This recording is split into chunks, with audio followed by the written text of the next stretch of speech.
Hello student, welcome back my channel. कैसी हैं आप? उम्मीद करती हूँ आप सब अच्छे होंगी और खूब मन लगा के अपनी तैयारी कंटिन्यू कर रहे होंगे। तो आज बात करने वाले हैं, जो भी स्टूडेंट सीटेट का नेक्स्ट पेपर देना चाहते हैं, यानी कि आने वाला सीटेट देना चाहते हैं, उनके लिए ये वीडियो बहुत हेल्पफुल होने वाला है। आज की वीडियो में मैं आपको बताने वाली हूँ कि सीटेट का नोटिफिकेशन आने से पहले क्या चीज़ें हैं जो आपको करनी ज़रूरी है, क्योंकि इस टाइम ये सबसे अच्छा समय है जब आप इन सभी काम को कर सकते हैं और अपना जो सीटेट है, नेक्स्ट सीटेट, उसको बहुत अच्छे नंबर से क्वालिफाई कर सकते हैं।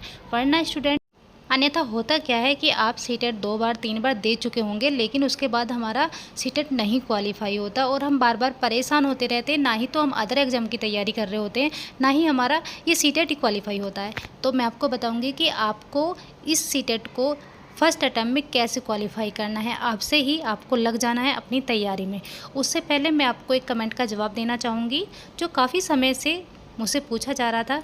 जो स्टूडेंट जैसे कि कोई बीएड फर्स्ट ईयर में है, या फिर किसी ने अभी कुछ टाइम पहले ही अपने कोई भी जो कोर्स है उनके स्टेट में चल रहा होगा, उसमें एडमिशन लिया है, और उनका ये कमेंट है कि क्या मैम हम सीटेट दे पाएंगे। अगर हम सीटेट दे पाएंगे तो क्या वो हमारा एलिजिबल होगा, वैलिड होगा? ठीक है, तो इसका जवाब होगा जी हाँ, आप सीटेट का पेपर दे सकते हैं, बशर्ते आपने एडमिशन लिया हो। यदि आप नोटिफिकेशन आने से पहले एडमिशन ले लेते हैं अपना कोर्स में, यानी कि बीएड हो, डीएलएड हो, बीटीसी हो, जो भी आप कोर्स करने हैं, यदि उसमें आपने 2 दिन पहले भी एडमिशन लिया है और फिर बाद में नोटिफिकेशन आ जाता है सीटेट का, तो आप पूरी तरह एलिजिबल हैं और आपका सीटेट यदि पास हो जाता है तो भी वो आपका वैलिड होगा। यानी कि अब आपको परेशान होने की आवश्यकता नहीं है कि आपका अभी एडमिशन हुआ है, अभी तो आपका सेकंड ग्रेड कंप्लीट नहीं हुआ है, अभी आपके पास मार्कशीट नहीं है। बस आपको एडमिशन लेना है, यानी कि सीटेट नोटिफिकेशन से पहले आपका एडमिशन होना ज़रूरी है। सिर्फ यही है और इससे ज़्यादा कुछ नहीं है। आप परेशान ना हो, ठीक है। और अब मैं बात करती हूँ कि अब आपको सीटेट के लिए करना क्या है अभी से, क्योंकि नोटिफिकेशन आपका अभी नहीं आया है। आने से पहले बहुत सी चीज़ें हैं जो आपको करनी ज़रूरी है। देखिए, सबसे पहले आप अपना जो सिलेबस है सीटेट का, वो अच्छे से पढ़ लीजिए, क्योंकि जब तक आप सीटेट का जो सिलेबस है उसे अच्छे से चेक नहीं करेंगे, आपको देखना है कि आपको सीडीपी में क्या पढ़ना है। आपको लैंग्वेज फ़र्स्ट लेनी है या लैंग्वेज सेकंड, जो 2 लैंग्वेज होती है उसमें आपको हिंदी लेनी है, इंग्लिश लेनी है या संस्कृत लेनी है। इनके सिलेबस को भी आपको अच्छे से चेक करना है। जब आप सिलेबस चेक कर लेंगे तो आपको पता रहेगा कि मेरा जो सिलेबस है सीटेट का ये है, और मुझे सीडीपी में ये चीज़ पढ़नी है, और हिंदी में ये चीज़ पढ़नी है, और इंग्लिश में ये चीज़ पढ़नी है। और बात करूं यदि फर्स्ट पेपर की, तो आपको यहाँ पे मैथ भी पढ़ना होता है और आपको एनवायरनमेंट पढ़ना होता है।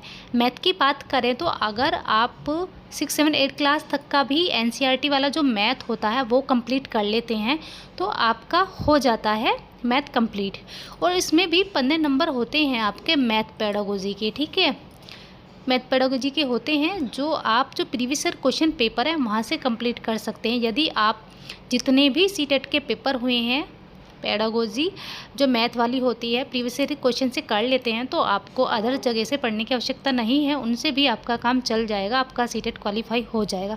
तो आपको करना क्या है, एक तो सबसे पहले आपको सिलेबस चेक करना है, ठीक है, नोटिफिकेशन आने से पहले।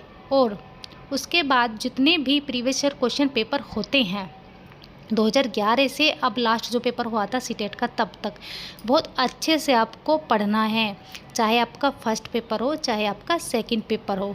साथ में आप एनसीईआरटी भी पढ़ते चलेंगे, ठीक है, एनसीईआरटी भी आपको पढ़ते रहना है। यदि आपका फर्स्ट पेपर है तो मैं यहाँ आपको बोलना चाहूँगी, तो आपको पढ़नी है 3, 4, 6 क्लास की एनसीईआरटी एनवायरनमेंट के लिए, ठीक है।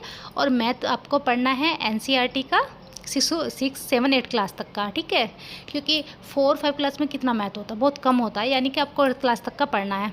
और यदि आपका सेकंड पेपर है तो आपको एनसीईआरटी पढ़नी है एसएसटी पेपर के लिए और मैथ साइंस के लिए एनसीईआरटी ही पढ़नी है। प्लस आपको अपने पास एक गाइड भी रखनी है, ठीक है। गाइड आप ले सकते हैं, मैं आपको इस वीडियो के डिस्क्रिप्शन में लिंक दे दूँगी। अग्रवाल एग्ज़ाम कार्ड की बुक है, अच्छी बुक है, ठीक है।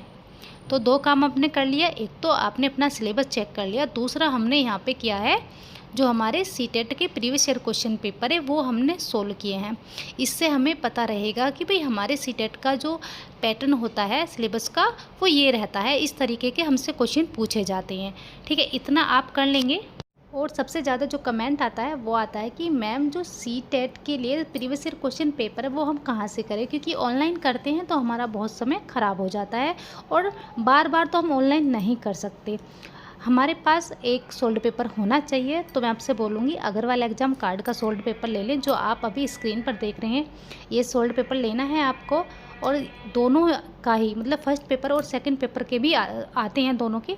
तो जिनका फ़र्स्ट पेपर है वो फ़र्स्ट वाला ले और जिनका सेकंड पेपर है वो सेकंड वाला ले। ठीक है, ये आप ऑनलाइन या फिर ऑफलाइन ख़रीद सकते हैं। अगर आपको ऑनलाइन ख़रीदना है तो आपको इस वीडियो के डिस्क्रिप्शन में लिंक मिल जाएगा, वहाँ से भी आप परचेज कर सकते हैं। अच्छा सोल्ड पेपर है, इसमें व्याख्या भी साथ में मिल जाती है और लैंग्वेज भी इजी है। मुझे बहुत अच्छा लगा क्योंकि मैंने यही पढ़ा था, यहीं से ही क्वेश्चन सोल्व किए थे।